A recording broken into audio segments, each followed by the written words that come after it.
Today we have come to Torbay, and in particular we've come to Babbacombe. In particular we've come to St Mary's Church. There are several reasons why we're here.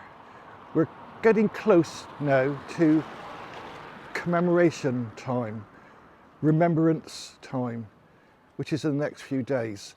So it's very appropriate we should come here because number one, 21 young children and 3 staff lost their life here in an air raid in 1943.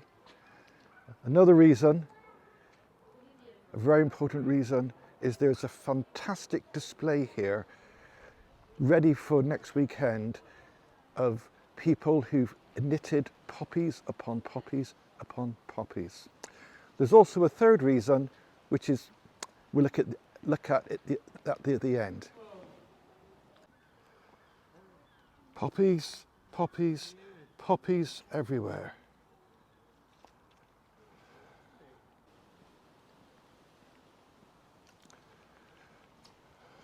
Here comes the rain, by the way, but we can see here poppies taking us to the church. These poppies are knitted.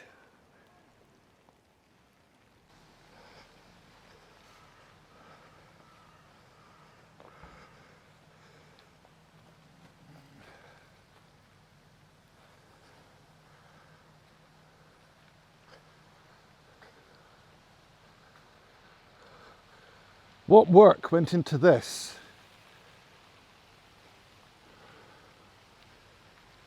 Beautiful. The storm is in. What a storm.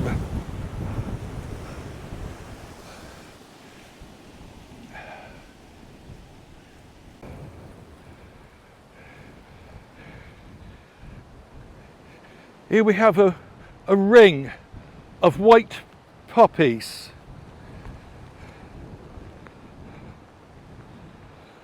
For 21 children who were killed on a Sunday here in 1943 when the bomb hit the Sunday school along with 3 staff. 30th of May 1943, bomb hit the Sunday school. 21 children, 3 staff were killed. Each white poppy has the name of the child on a little woolen horse.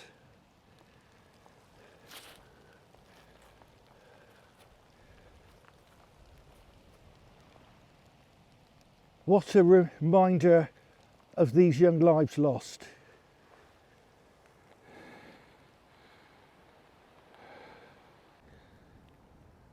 Gladys Hilda Beale, 12.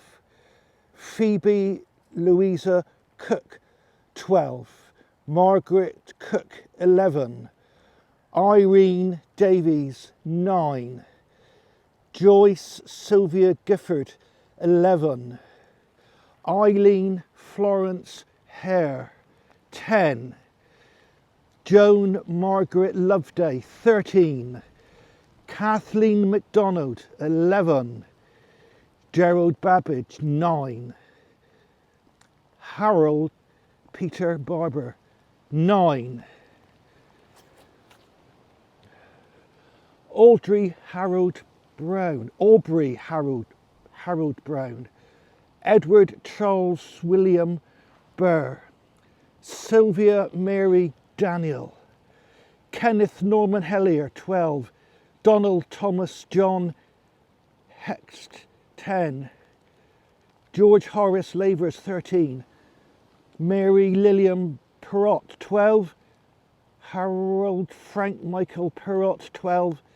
Betty Edwina Rees, 13. Pauline Cynthia Ryder, 12. Valerie Grace Taylor. And the 3 staff: Elsie Shepherd, 30. Violet Otwell, 62. Ruby Treby, 56. Blown away in an instant. The white poppies are pink for a girl, blue for a boy. We will not forget them. The poppies line the path to the church. It's raining and it's windy and it brings the atmosphere home.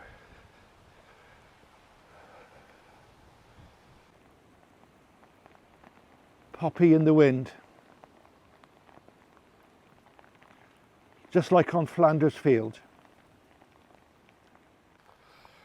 The children were killed on the 30th of May 1943. There's another date of historical interest here, and I don't in any way want to mean the loss of those youngsters is historical interest. It would have been a catastrophe and a tragedy beyond comprehension to the people who lived here at the time. And the echoes of that, of families who've lost relatives, will still echo today. The other date, though, is a long time beforehand. The other date here is 1884. Many, many years before these youngsters were killed. A 68-year-old spinster called Emma Ann Whitehead Keyes was living in a building close to the beach here called the Glen. I'm not sure whether it was at Babbacombe Beach or Occurrence Beach, and I believe the actual building had a fire many years ago, has been rebuilt as the hotel there. She was murdered. She was murdered by who? 15th of November 1884, her dead body was found in the house. Various accounts will say it was burned, battered, as it comes. But a dead body was found and they had to find someone responsible. The authorities could only find one person of interest, a guy called John Lee. He was the only person in the area, allegedly, so therefore he had to be involved. Mr. Lee was not terribly well educated. He had no money to defend himself. So he was easy pickings to close the case. And indeed, in 1885, he was convicted and sentenced to hang at Exeter. So we come to the 23rd of February 1885.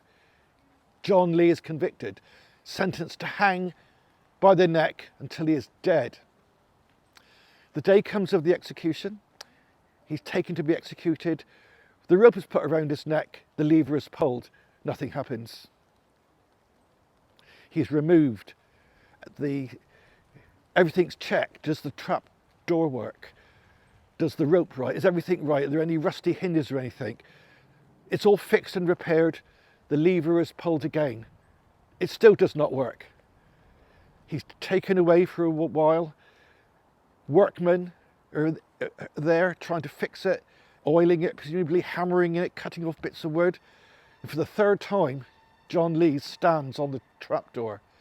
The lever is pulled and it doesn't open. John Lee lives.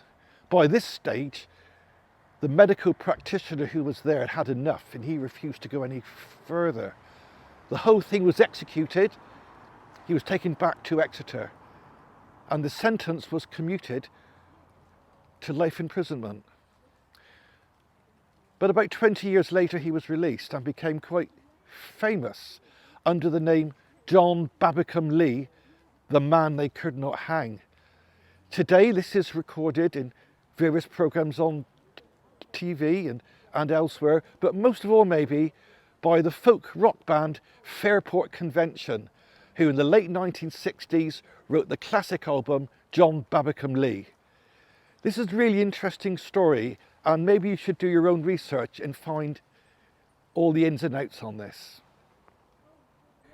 Here we have the stone in memory of Emma Ann Whitehead Keyes, 15th of November 1884, and her mother lying together. Could they have imagined that their loss, the death, the murder of that woman could become one day a world famous song by a world famous group, Fairport Convention?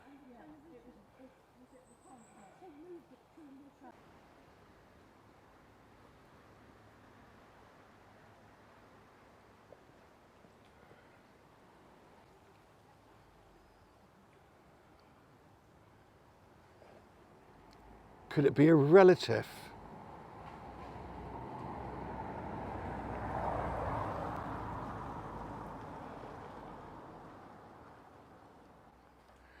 Just across the road, we have this.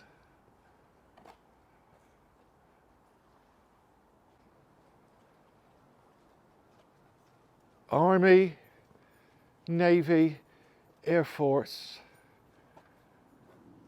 lest we forget on a postbox.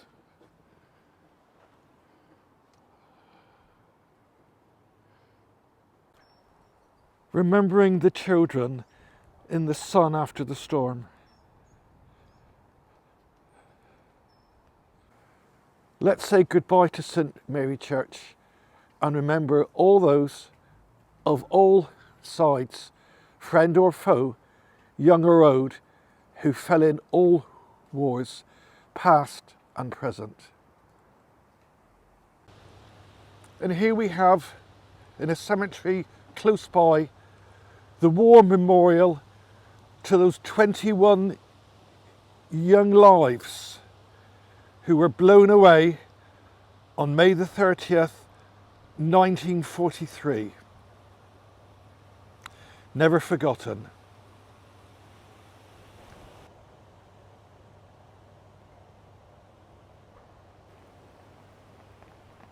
Poppy in the wind.